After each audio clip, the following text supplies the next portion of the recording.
नमस्कार दोस्तों, आप सभी का स्वागत है। दोस्तों, एक बार यमराज और चित्रगुप्त यमलोक में बैठकर बात कर रहे होते हैं। तभी चित्रगुप्त यमराज से पूछते हैं, हे प्रभु, किस कारण से मनुष्य की अकाल मृत्यु होती है? कौन से मनुष्य को संतान सुख नहीं मिलता है और कुछ मनुष्यों की मृत्यु शिशु अवस्था में ही क्यों हो जाती है? इसके पीछे क्या कारण है? तब यमराज चित्रगुप्त को बताते हैं, हे चित्रगुप्त, तुमने उचित ही प्रश्न किए हैं। इन सभी प्रश्नों का उत्तर मनुष्य की आदतों में छिपा होता है। मनुष्य जिस प्रकार का आचरण करता है उसे उसी के अनुसार सुख और दुख भोगने पड़ते हैं। मनुष्य की अकाल मृत्यु होने के पीछे भी उसकी आदतें ही कारणीभूत होती है। तुम्हारे प्रश्नों का उत्तर बताने से पहले मैं तुम्हें एक अत्यंत महत्वपूर्ण कथा सुनाता हूं। इस कथा में तुम्हें तुम्हारे सभी प्रश्नों के उत्तर मिल जाएंगे, इसीलिए तुम इस कथा को ध्यान से जरूर सुनना। तो दोस्तों, यमराज ने चित्रगुप्त को जो कथा सुनाई है, हम वह आप सभी को सुनाने जा रहे हैं। इस कथा में मनुष्य के आचार विचार, अच्छी और बुरी आदतें तथा जन्म मृत्यु के विषय में बहुत ही महत्वपूर्ण ज्ञान दिया गया है। इस ज्ञान को कभी आधा अधूरा नहीं सुनना चाहिए। तो चलिए बिना देरी किए शुरू करते हैं। यमराज कहते हैं, हे चित्रगुप्त, किसी समय की बात है, मध्य देश में एक अत्यंत सुंदर नगरी थी। उस नगरी में एक धनवान सेठ रहा करता था, जिसका नाम था आत्माराम। आत्माराम बहुत ही मेहनती था। उसने अपनी मेहनत से सारा धन इकट्ठा किया था। उसका बहुत बड़ा व्यापार था और साथ ही उसके पास बहुत सारा खेत था। पूरे नगर में आत्माराम जितना धनी इंसान कोई नहीं था। सौभाग्य से आत्माराम के 3 पुत्र थे और 2 पुत्रियां थीं। आत्माराम के सभी पुत्र पुत्रियों का विवाह हो चुका था। आत्माराम के 3 बेटे उसी के साथ रहते थे और उसके कामकाज में उसकी सहायता करते थे। आत्माराम का बड़ा बेटा किशन बहुत ही समझदार और बुद्धिमान था। वह अपने पिता के सारे काम संभालता था। छोटा बेटा गणेश भी खेत देखता था और खेत के सारे काम करता था। और तीसरा सबसे छोटा बेटा पढ़ाई करता था। आत्माराम के दोनों बेटों का विवाह हो चुका था और कुछ समय बाद पढ़ाई खत्म होने पर उसने उसके छोटे बेटे का भी विवाह करा दिया और उसे भी अपने व्यापार में काम पर लगा दिया। भगवान की कृपा से सब कुछ ठीक चल रहा था। कई वर्ष बीत गए। आत्माराम के बेटों ने उसके व्यापार को और बढ़ा दिया और जब आत्माराम की मृत्यु का समय निकट आया तो उसने संपत्ति का बंटवारा करने का सोचा और अपने तीनों बेटों को बराबर हिस्सा करके उसने अपनी सारी संपत्ति तीनों बेटों के नाम कर दी और बड़ी ही प्रसन्नता से उसने मृत्यु को गले लगा लिया। आत्माराम की मृत्यु के बाद उसके तीनों बेटे अपने अपने हिस्से में मिली संपत्ति को संभालने लगे। ऐसे ही समय बीतता गया।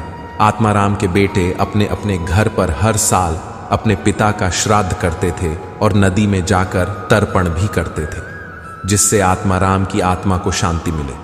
आत्माराम के बड़े बेटे को 3 अत्यंत सुंदर पुत्र की प्राप्ति हुई। फिर छोटे बेटे को 2 पुत्र और 1 पुत्री हुई, लेकिन सबसे छोटे बेटे को कोई संतान नहीं हुई। बहुत साल बीत गए, लेकिन सबसे छोटे बेटे को कोई संतान नहीं हो रही थी। उसने कई उपाय भी किए, लेकिन उसे कभी संतान सुख नहीं मिला, जिस कारण से वह सदा ही दुखी और निराश रहने लगा। कुछ साल बीतने के बाद आत्माराम के छोटे बेटे की तबीयत अचानक खराब हो गई और वह बीमार रहने लगा। उसने अपनी बीमारी के इलाज में अपने पास की सारी जमा पूंजी खर्च कर दी। वह दूर दूर से वैद्यों को बुलाकर अपना इलाज करवाता था। बीमारी के कारण वह अपने कामकाज पर ध्यान नहीं दे पा रहा था, इसीलिए उसकी परिस्थिति और भी अधिक खराब होने लगी थी। उसने कई बार अपने भाइयों के पास मदद मांगी और उनसे उधार पैसे लेकर जीवन का गुजारा करने लगा था। कई वैद्यों को दिखाने के बाद भी उसकी बीमारी ठीक नहीं हो रही थी, जिस कारण से वह बहुत दुखी रहने लगा था। उसके भाई भी अब उसकी मदद करके थक चुके थे, लेकिन अब उन्होंने भी उसकी मदद करना बंद कर दिया, क्योंकि वह अपने बड़े भाइयों से ठीक से बर्ताव नहीं करता था।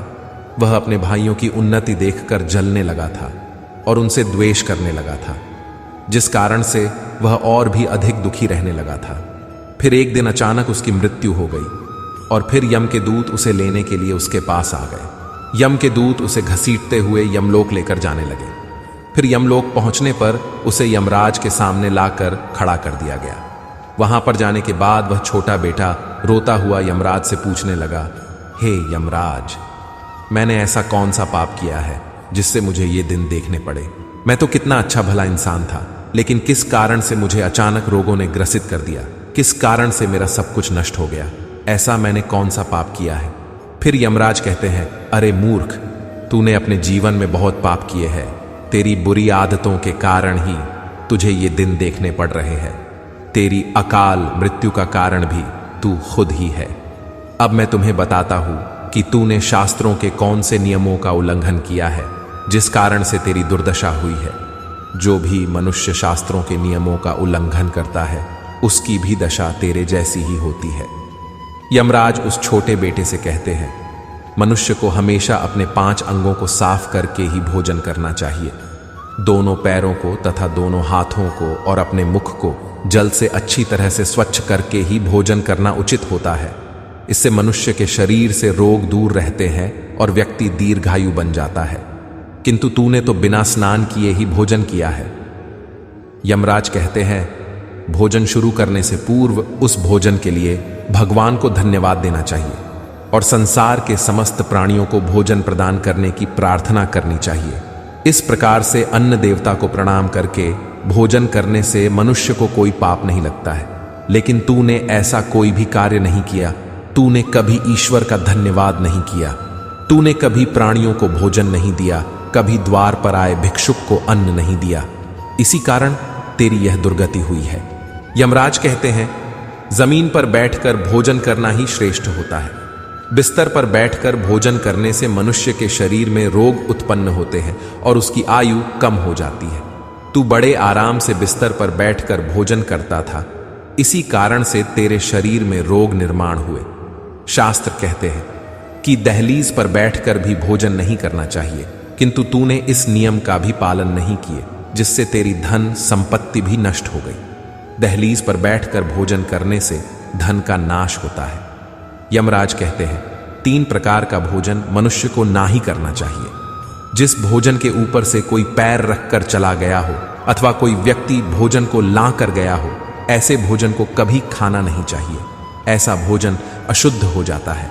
ऐसे भोजन को पशुओं को खिला देना चाहिए। दूसरों के द्वारा लांघा गया भोजन खाने से मनुष्य की आयु कम हो जाती है और उसके शरीर में भिन्न भिन्न प्रकार के रोग उत्पन्न होते हैं। यदि भोजन में बाल निकल आता है तो ऐसा भोजन त्याज्य हो जाता है। यदि अन्न में बाल निकलता है तो उसे ईश्वर को कभी प्रसाद के रूप में नहीं चढ़ाना चाहिए और ना ही स्वयं खाना चाहिए। ऐसा भोजन प्रेतों को प्राप्त हो जाता है। यमराज उसे कहते हैं, दूसरों के लिए परोसा हुआ भोजन भी नहीं खाना चाहिए। जो मनुष्य दूसरों का भोजन छीन के खाता है अथवा किसी को बिना दिए ही स्वयं उस अन्न का उपभोग करता है, उससे देवी अन्नपूर्णा रुष्ट हो जाती है। भोजन सभी में बांटकर खाना चाहिए।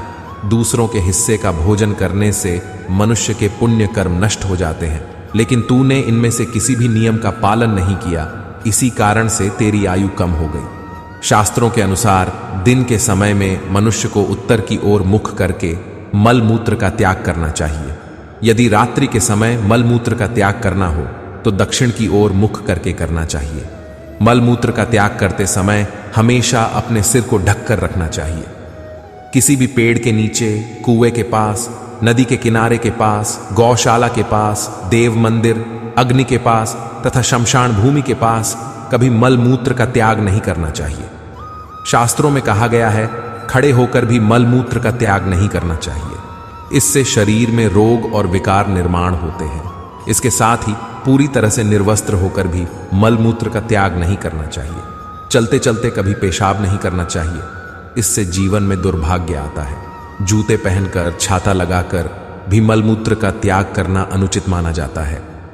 कभी भी किसी स्त्री, गुरु, देवता, मंदिर और पानी की तरफ मुख करके आकाश में ग्रहों को देखते हुए मल मूत्र का त्याग करना अनुचित होता है। रात्रि में चंद्रमा और अग्नि की तरफ देखते हुए भी मल मूत्र का त्याग नहीं करना चाहिए। इससे जीवन में दुख और संकट आते हैं। मल मूत्र का त्याग करने के बाद उस भाग को स्वच्छ करना चाहिए तथा अपने हाथों को भी जल से शुद्ध करना चाहिए। मल मूत्र का त्याग करने के बाद किसी दीवार पर साफ नहीं करना चाहिए। इससे पशु के रूप में जन्म प्राप्त होता है। मल मूत्र का त्याग करने के बाद उसे अच्छे से ढक देना चाहिए और उस पर मिट्टी डालनी चाहिए।